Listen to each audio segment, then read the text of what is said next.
Clash Royale is experiencing a resurgence, and I can't believe it.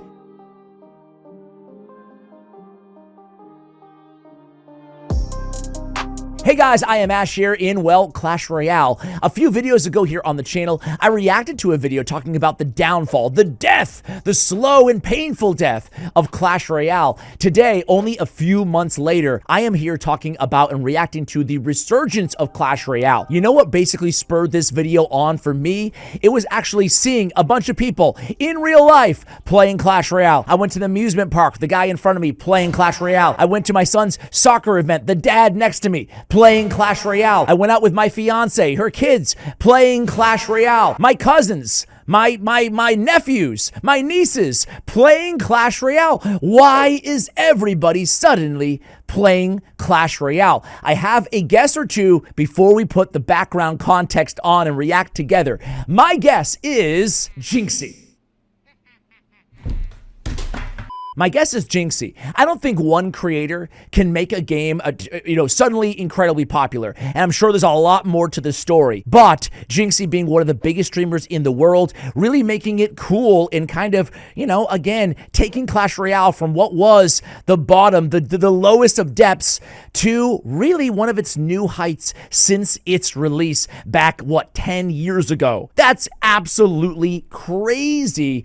But there's more to it than just Jinxie. There's guys like Ken. There's a bunch of new emerging successful content creators, but there's a lot more than just that. Let's go ahead and watch and find out why ARCTO thinks the game is experiencing a true resurgence. No one thought Clash Royale would ever reach this point. It was supposed to be the side project, the game that peaked early and fell behind the golden child, that being Clash of Clans, and the trendier cousin, Brawl Stars. But right now, Clash Royale is outperforming every other Supercell game in views, in hype, in player count, in revenue. So how did this happen? How did a card game from 2016 suddenly become the king of Supercell? Let's break it down chapter by chapter.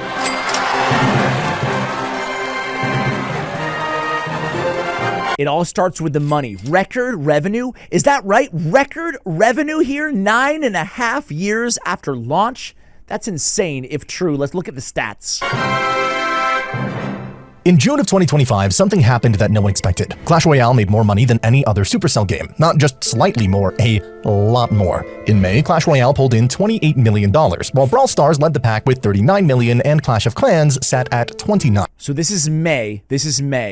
But then in June, everything exploded. Clash Royale exploded to $41 million in revenue. That is a 38% jump past Clash. $41 million in monthly revenue? That is absolutely insane. Clash of Clans is way below at 30 million. Brawl Stars at 28 million. Wow. A lot of people are saying that Brawl Stars is on the decline right now. Do you guys believe that's true? I want to recommend a video by Lex, which I'll have in this video's description, where he gives a very fair synopsis on the current state of Brawl Stars. Clash of Clans and nearly 47% more than Brawl Stars. And those numbers don't even include revenue from the Supercell store, which means the real number is probably even higher. It's the first time since tracking began that Clash Royale has officially passed both Clash of Clans and Brawl Stars in monthly revenue.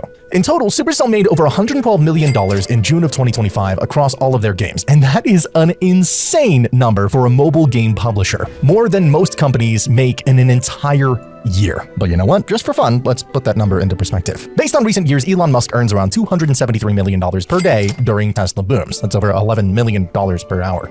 So yeah, Elon would make Supercell's entire monthly revenue in about 10 hours, which is honestly kind of. But we all know Elon Musk wouldn't actually play the games. He'd have drivers. But hey, for Supercell, it is still a huge win, and especially for Clash Royale, the Rumham, which brought in nearly half of that all by itself. So how did we even get here? Well, that's kind of the tricky part. It wasn't just one thing. It was... I think that man is due a lot of responsibility as well for the game's success, Ken. Put them in a headlock and squeeze until they're gasping for air and make them say, "I'm a beta male." I mean, he's just absolutely just tearing it up.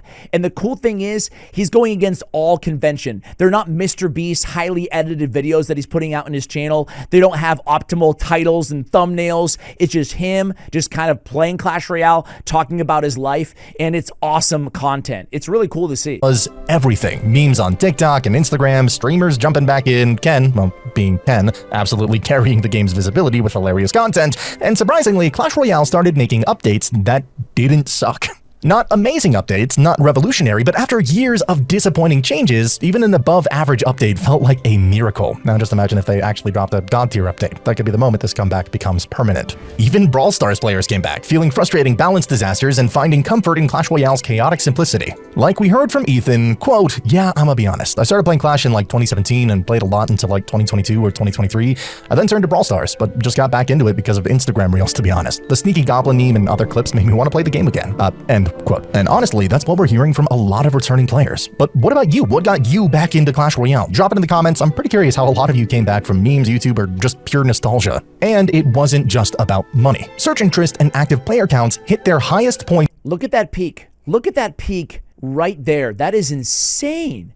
That is absolutely insane, especially given the volumes of negativity about the game after level 15 update. In the US since 2017, 8 years ago, peak CR. And the wildest part, 2v2 isn't even in the game right now, and it is still peaking. It's not just the US either. Germany, Turkey, Latin America, the whole world is logging in again. Bottom line, Clash Royale didn't just beat the other Supercell games, it regained momentum, and in doing so, it crushed the one stat Supercell Cashman. I saw even Cashman was making videos again. cares about the most. Cold, hard cash. Man. So this is what I'm especially interested in, the update reviews, because again, when I started, covering Clash Royale daily after 7 or 8 years of doing so, I didn't miss that upload between my child's birth and like 5 years later with Deck of the Day content. But I felt like that kind of content kind of got stale in the game personally, so I didn't really have my niche after that. So I'm really keen on understanding what it was about the updates themselves, the game itself, that seems to have players, digging it again. Let's be honest, Clash Royale was known for having the worst updates in mobile gaming. Not just disappointing, but actively frustrating, greedy, broken, tone-deaf, or, all of the above. Think back to Clan Wars 2, a buggy mess that somehow felt rushed despite taking forever to develop. It completely sucked the fun out of clan play and nearly I never got into Clan Wars, really. Never got into it in this game. Killed the mode altogether. Then came Slash Royale, a cleverly marketed gold event that turned out to be one of the biggest scams in Clash Royale history. Players who followed Supercell's encouragement to spend gold and max cards, they were punished just weeks later when level 14 dropped and all their overflow cards were gone. The result? Who could forget? Anyone who didn't upgrade during Slash Royale actually ended up thousands of cards and hundreds of thousands of gold ahead. And then, Supercell doubled down. With the arrival of level 15, they introduced the infamous Elite Wildcards, a grind so absurd it made free-to-play progress feel like a joke. Even max players felt like they were starting over. Combine that with the update for losers, where Pass Royale got gutted, gems were nerfed, masteries got worse, and 2v2 lost its rewards, and you had a full-blown trust crisis. To make it worse, creators warned them. Supercell asked for feedback, and then ignored it. Players felt scammed. B-Rad was making videos every single day about this, it felt like, right? My whole question is, and I hope that the video addresses this, my whole question is what did Supercell do to specifically address or fix these pain points? Or did they not? Did they just institute enough good things that it really mitigated the bad things? And disrespected, done. And that's warranted. The subreddit was filled with memes calling Clash Royale a corporate cash grab. People quit in droves. YouTubers begged for change. The community was loud, but no one at Supercell seemed to be listening. So how do we get from that to today, where players are actually enjoying the game again? That's what makes this comeback so shocking, because against all odds, Clash Royale finally started making good updates. Not perfect, not groundbreaking by any means, but at least better. And that was enough to start a chain reaction the community hasn't seen in years.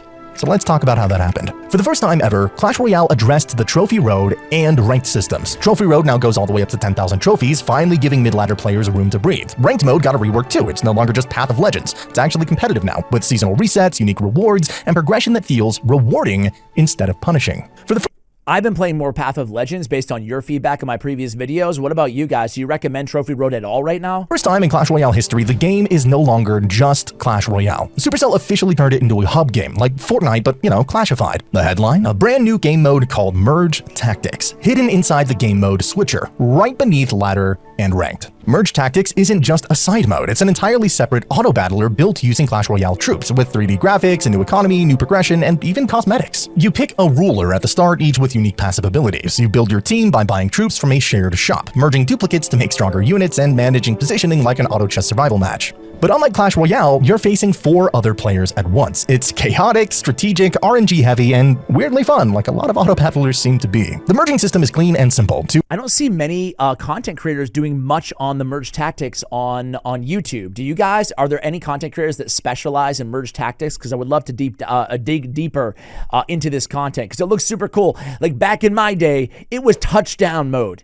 Anybody remember? Anybody? No? Crickets? Anybody remember touchdown mode? That game mode was supposed to be like a whole new way to play Clash Royale that would change the game forever.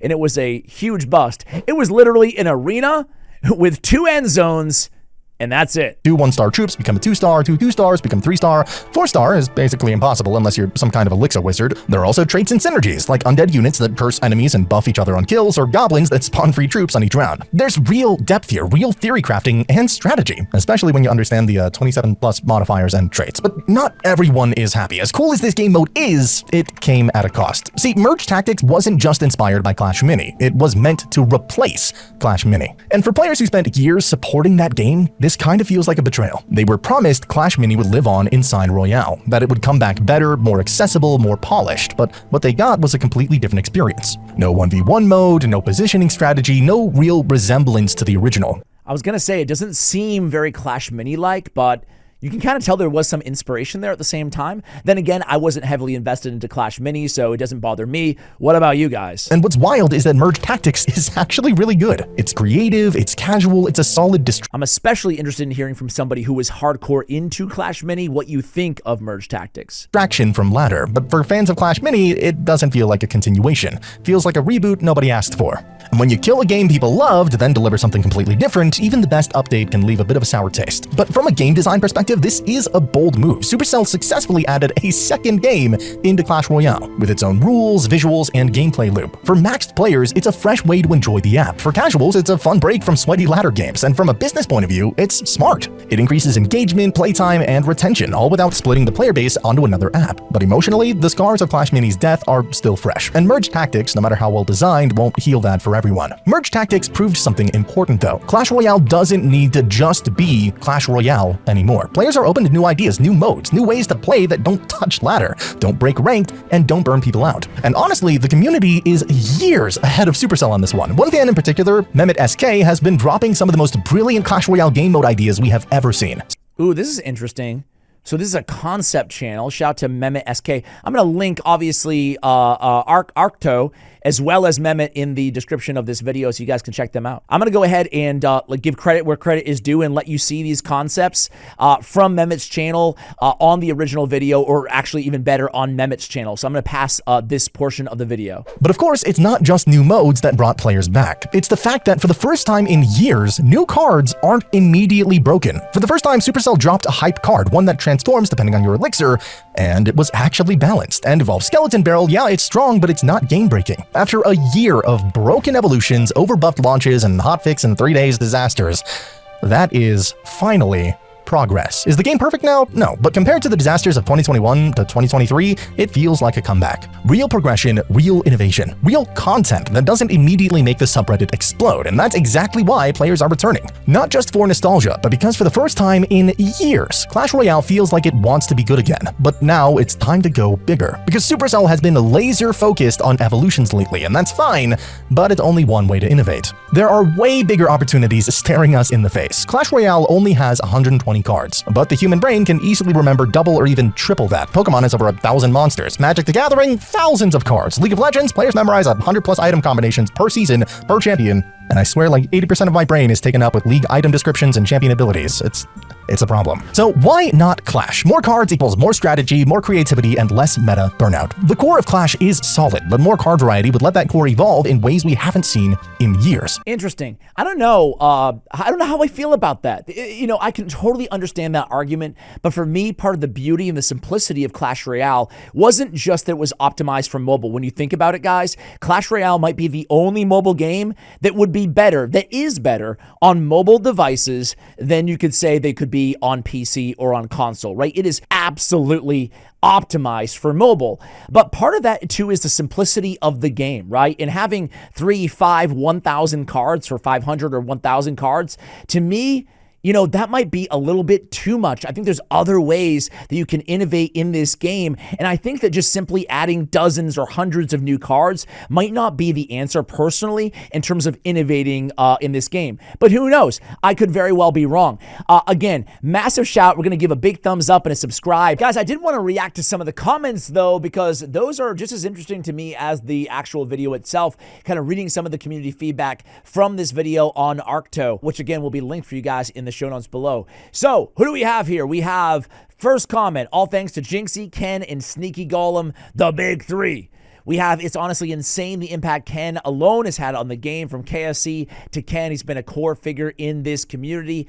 Absolutely. Sneaky Goblin got me. I think the only two reasons that Clash Royale is so popular right now is because Jinxie, number one, and Brawl Stars had a terrible update that slowed the game, number two. Curious if any Brawl Stars players have any thoughts on that and its impact on Clash Royale. One word, Jinxie.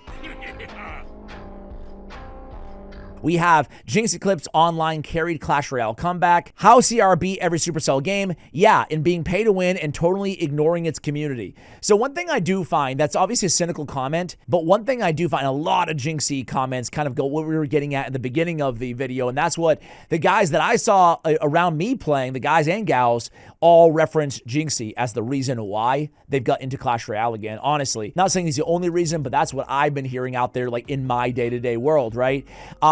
I find it interesting, though, that to my point earlier in the video, how CRB every game by becoming pay to win and ignoring the entire community. Well, whether or not you agree with that, it is interesting to see that all the innovation, you know, the new creators, the new game modes, merge tactics, all of that stuff, good updates, better cards being added to the game. Nothing really, it sounds like, addressed any of the core issues. Rather, just things hit a rock bottom and then maybe some fortuitous, you know, examples of exposure for the game mixed with some pretty good updates really just negated the negativity for the most part, right?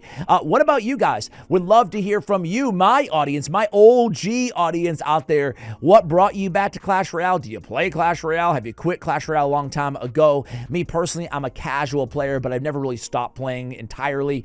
Let me know about it in the comments below, guys. Hopefully you're all doing well out there. Send us some love, some positive vibes, especially if you need them out there. And with that, much love, and I'll see you in the next video. Take care, guys.